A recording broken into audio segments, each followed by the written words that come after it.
नबियों की तो दूर की बात है, बुजुर्ग फरमाते हैं कि जब अल्लाह तबारक व तआला किसी आम बंदे को, आम मोमिन को विलायत अता करता है और उसके बाद जब उसको मसनद इरशाद अता करता है तो उस पर अपने जमाल की एक तजल्ली डालता है, उसको अपने जमाल का लिबास पहनाता है। क्यों? ताकि लोग उससे करीब आए उसके, क्योंकि लोग जमाल को पसंद करते हैं। बदसूरत आदमी को, या जिससे लोग कोई ऐसी बीमारी में हो या कोई ऐसे मामला में हो जिससे लोग घिन खाएं और दूर हटें, उसको मसनद इरशाद में नहीं लाया जाता।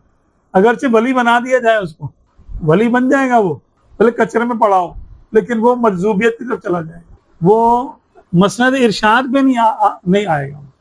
आएगा तो उसको पाक व साफ करके, अकल अता करके, कलाम अता करके, जमाल का लिबास पहना के लाया जाएगा। ऐसे नहीं लाया जाएगा, ताकि वो किस नबी अलैहिस्सलातु वस्सलाम का नायब है ना वो, इसलिए वो जमाल की तजल्ली की बातें आती है।